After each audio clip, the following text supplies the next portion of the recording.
Shalom Bacha, que Hachem vous protège dans la santé et la joie. Je voudrais vous raconter une belle histoire. C'est une histoire que j'ai lue cette semaine et m'a donné beaucoup de force.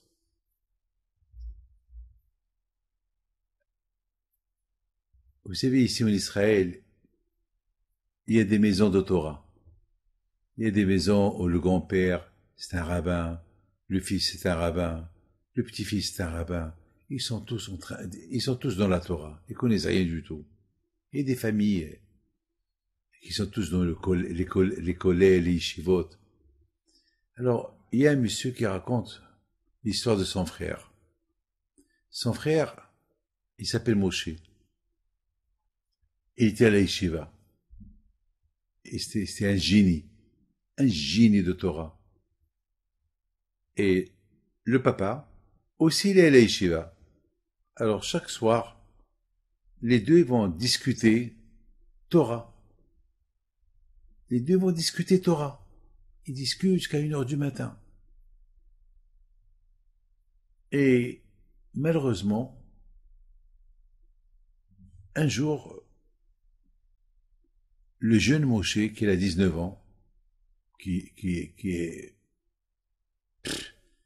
pouvait avoir un futur d'être un grand rabbin un jour, il a voyagé, il était dans le bus, il était assis à côté de quelqu'un.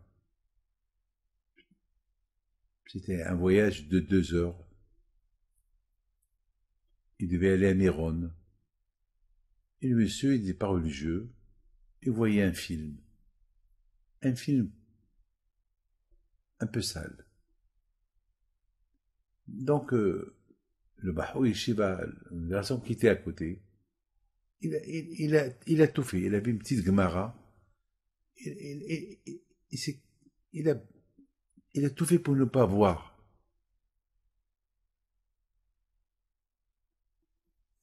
l'écran de son ami. À un moment donné, son ami, pas son ami, son voisin, lui dit, je te comprends pas. Pendant 2 heures, je suis en train d'étudier. Moi, pendant 2 heures, je me suis régalé, j'ai vu 2 films. Et qu'est-ce que ça te ramène d'étudier? Il lui répond, tu peux pas comprendre. Tu peux pas me comprendre.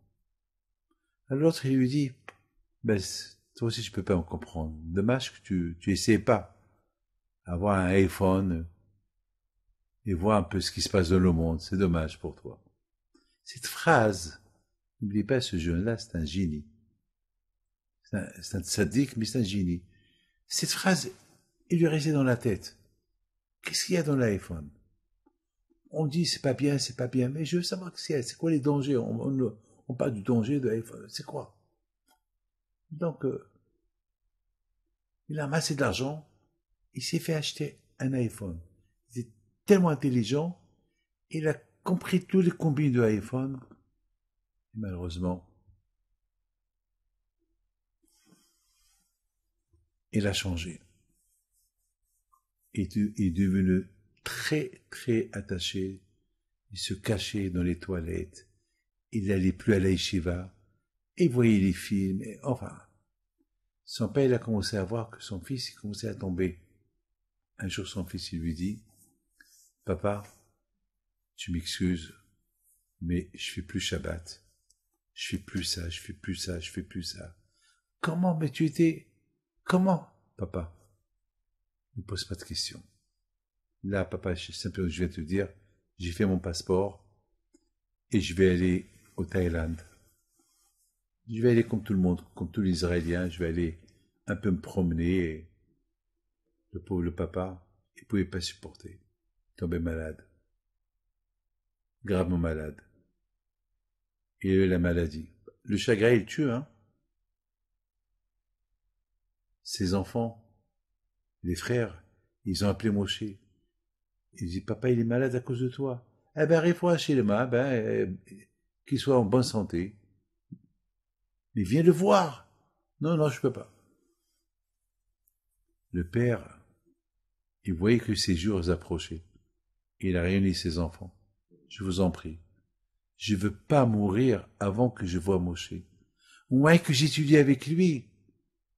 Ce qu'on a étudié une fois ensemble. Pourquoi des fois on a étudié ensemble? Il y avait un sujet de Shneim ou Hazim Batalit, il y a un sujet que on l'aimait tous les deux. Toujours on parle de ce sujet-là dans un sujet talmudique. Ils l'ont appelé, je t'en prie, viens, papa est en train de mourir, il veut étudier avec toi avec un sujet avant qu'il quitte ce monde. Mais monsieur, il est mort.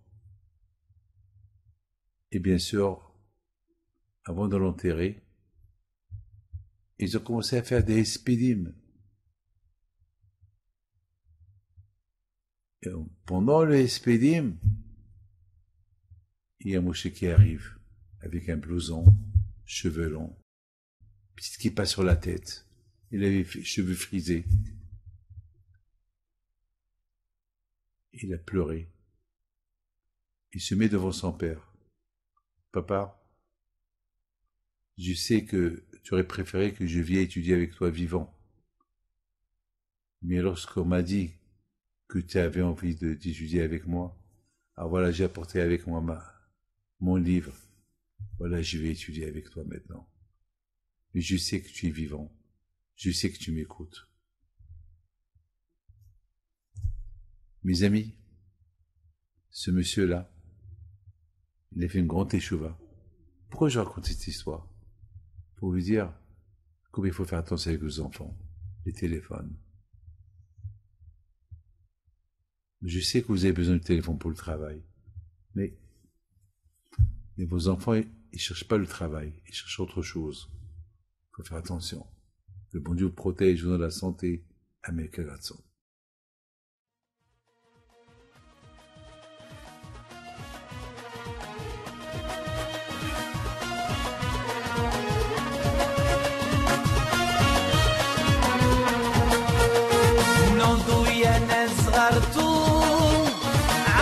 حي بنتو وقف لنا زي خوتو يا وز خوت